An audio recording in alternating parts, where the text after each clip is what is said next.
धाकड़ खबर, बेखौफजुमा बेबाक अंदाज। धाकड़ खबर के न्यूज़ रूम से मैं आपके साथ हूं अकरम रईस खान। भाजपा के हाथों में खेलकर भोंपू मीडिया और उसके दलाल चाटुकार दंगाई पत्रकार जिस तरह से राजस्थान को बदनाम करने की कोशिश कर रहे हैं, आज राजस्थान के मुख्यमंत्री अशोक गहलोत ने ऐसे दलाल चाटुकार दंगाई पत्रकारों को करारा तमाचा जड़ा है। साथ ही कहा है कि भारतीय जनता पार्टी से जुड़े हुए जो लोग नेता बलात्कार और सामूहिक बलात्कार में पकड़े जा रहे हैं, कभी उस पर भी तो जबान खोल लो। भारतीय जनता पार्टी से जुड़े हुए नेता जो बड़े बड़े भ्रष्टाचार करते हुए रंगे हाथों पकड़े जा रहे हैं, यानी कि रिश्वत लेते हुए रंगे हाथों पकड़े जा रहे हैं, उस पर भी तो कुछ बोल लो। लेकिन बेशर्मी बेहाई बेगर्ती का आलम यह है कि अशोक गहलोत के इतने करारे तमाचे के बाद भी किसी भोंपू मीडिया ने उनके द्वारा उठाए गए दोनों मुद्दों पर कोई बड़ी खबर नहीं की है।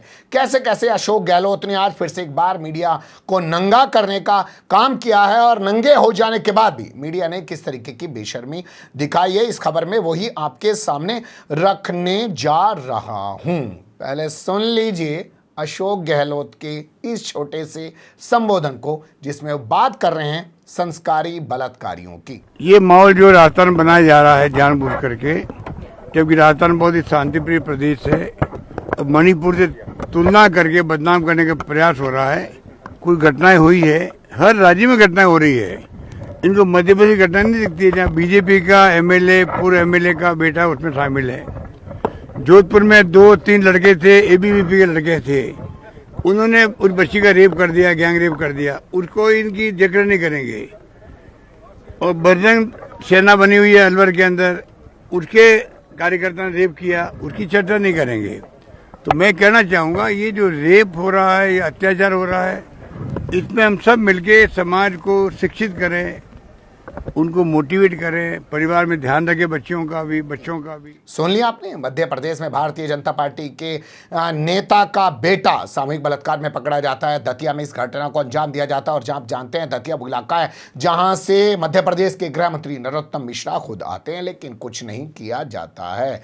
लेकिन जोधपुर की घटना को लेकर बवाल मचाया जाता है और आजकल भीलवाड़ा की घटना को लेकर बवाल मचाया जा रहा है। लेकिन आपने अशोक गहलोत को सुना होगा कि वो कैसे बता रहे हैं कि जोधपुर में एबीवीपी जैसे संस्कारी संगठन से जुड़े हुए लोगों ने गैंगरेप जैसी घिनौनी वारदात को अंजाम दिया है। और बजरंग सेना, न जाने कौन कौन सी नई नई सेना भाजपा से जुड़ी हुई ये सब सेनाएं हैं, आरएसएस से जुड़ी हुई सब सेनाएं, तो उससे के जुड़े हुए जो लोग हैं बलात्कार के आरोप में पकड़े जा रहे हैं, उस पर मीडिया कुछ नहीं बोल रहा है। लेकिन अशोक गहलोत ने जो दूसरा मुद्दा उठाया वो क्या है, वो पहले मीडिया की ज़बानी कुछ चीजें मैं आपके सामने रख रहा हूं, उन्हें पहले देखो और सुन लीजिए।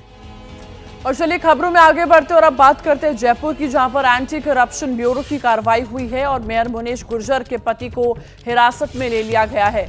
2 लाख रुपए की रिश्वत मांगने का आरोप है और आपको बता दें पट्टा बनवाने की एवज में मांगी गई थी ये रिश्वत। ये बड़ी खबर आपको बता रहे हैं। जयपुर में एंटी करप्शन ब्यूरो की बड़ी कार्रवाई सामने आई है, जहां पर जयपुर महापौर मुनेश गुर्जर के पति को एसीबी ने ट्रैप कर लिया है। महापौर के पति को 2 लाख रुपए की रिश्वत लेते हुए गिरफ्तार किया है। कार्रवाई के दौरान एसीबी ने 2 दलालों को भी गिरफ्त में लिया है। इस पूरे मामले की जानकारी एसीबी के कार्यवाहक डीजी ने दी।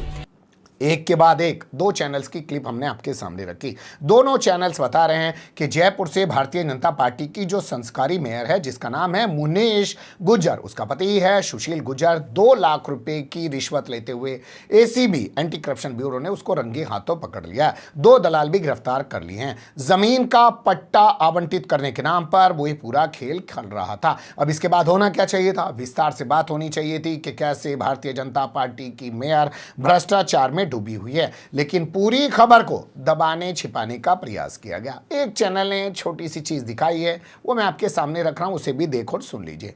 सबसे बड़ी खबर है जयपुर हेरिटेज मेयर मुनेश गुर्जर की मुश्किलें बढ़ने लग गई हैं। एसीबी की छापेमार कार्रवाई में कई जानकारी सामने आई है। मुनेश गुर्जर के घर से एसीबी को 41 लाख रुपए से भी ज्यादा बरामद हुए हैं। मुनेश गुर्जर के पति सुनील और दलाल को भी एसीबी ने गिरफ्तार किया है। मुनेश गुर्जर की संलिप्तता को लेकर भी जांच लगातार 41 लाख रुपए बाद में जब एसीबी ने छापा मारा तो मुनेश गुर्जर के घर से पकड़े गए। और होना क्या चाहिए था, इसमें मुनेश गुर्जर को भी गिरफ्तार किया जाना चाहिए था और उसकी भी संलिप्तता की जांच होनी चाहिए थी। लेकिन ये कोई पहला मौका नहीं है, इससे पहले भी बड़े बड़े भ्रष्टाचार मुनेश गुर्जर के खुल चुके हैं, लेकिन उनके खिलाफ कोई ठोस कार्रवाई अशोक गहलोत सरकार भी करती हुई दिखाई नहीं देती है। इस बार तो कार्रवाई ठोस करनी चाहिए क्योंकि उसका पति रंगे हाथों पैसे लेते हुए गिरफ्तार हुआ है। वैसे अगर पैसों की बात करें तो राजस्थान की धरती पर एक आरएसएस का नेता, जो ये खबर मैं आपके सामने रख रहा हूं, 20 करोड़ रुपए की रिश्वत मांगने के मामले में कैमरे पर कैद हो चुका है। एक कंपनी के पैसे फंसे हुए थे इसी नगर निगम के अंदर, वो पैसे रिलीज कराने के लिए वो मोटी रिश्वत मांग रहा था। वो मामला पिछले साल सामने आया था, खूब बवाल मचा था, लेकिन अभी भी वो आरएसएस का नेता बताया जाता है खुला घूम रहा है। हालांकि ये चरित्र है कांग्रेस का, गोडसे ने गांधी की हत्या पड़े ही कर दी हो, लेकिन गोडसे की विचारधारा को बढ़ने से इस कांग्रेस ने देश में कभी नहीं रोका, वरना आज देश के ये हालात नहीं होते कि लोग गोडसे जिंदाबाद के नारे लगाते, गोडसे अमर रहे के नारे लगाते। इसके अलावा आप ये खबर भी देख सकते हैं जिसमें बताया गया है कि भारतीय जनता पार्टी का संस्कारी नेता किसी महिला के साथ पकड़ा गया, उसकी तस्वीरें सामने आई हैं।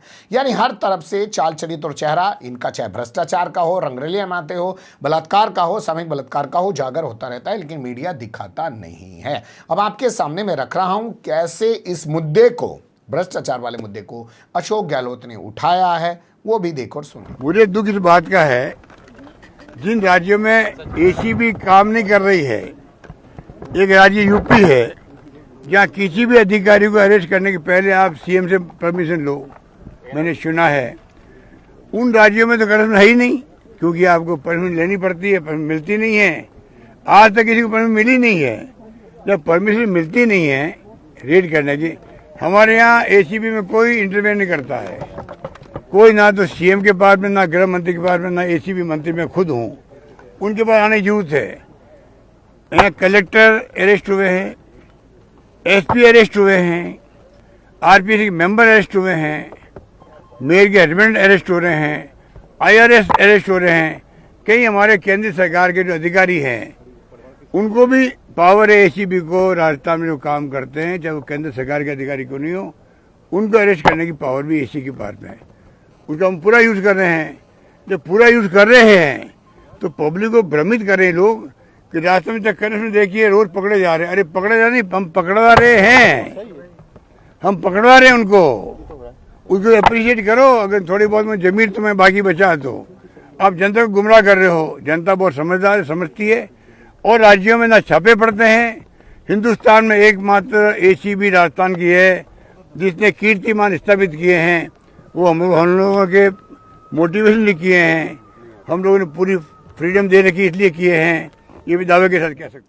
सुन लिया आपने, अशोक गहलोत ने क्या शानदार दलील दी। उन्होंने कहा कि एंटी करप्शन ब्यूरो को जितनी आज़ादी, जितना फ्रीडम राजस्थान के अंदर दिया गया, उतना फ्रीडम कहीं नहीं है। उत्तर प्रदेश में तो किसी अधिकारी के खिलाफ एंटी करप्शन ब्यूरो कुछ कर ही नहीं सकता है, गिरफ्तार कर ही नहीं सकता है, वहां के मुख्यमंत्री से इजाजत लेनी पड़ती है। और यह सच है, आप तमाम जगह की खबरें देखेंगे। लेकिन उत्तर प्रदेश में ऐसे दिखाया जाता है कि हाँ कोई भ्रष्टाचारी नहीं है, कुछ हो ही नहीं रहा है। और ये सब मुख्यमंत्री की छवि को चमकाने के लिए किया जाता है, क्योंकि अगर उनके भ्रष्टाचारी अधिकारी पकड़े जाएंगे तो सीधे तौर पे कहा जाएगा कि यहां पर तो अधिकारी भ्रष्टाचारी हैं। लेकिन इस चिंता को छोड़कर, यानी अपनी इस इमेज को होने वाले नुकसान की आशंका को छोड़कर, अशोक गहलोत ने एसीबी को वाकई में फ्रीडम दे रखा है। एसीबी आकर उत्तर प्रदेश के कानपुर से भ्रष्टाचारी को पकड़ कर ले जाती है, जो पुलिस वाला होता है, जो वहां सिपाही के साथ रंगरलियां मना रहा होता है एक होटल के अंदर।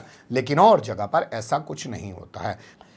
बने रहिएगा धाकड़ खबर के साथ। फिर ऐसे ही किसी सुलगते हुए या उलझते मुद्दे लेकर मैं आपके सामने हूँगा हाजिर। फिलहाल अभी मुझे दें इजाजत।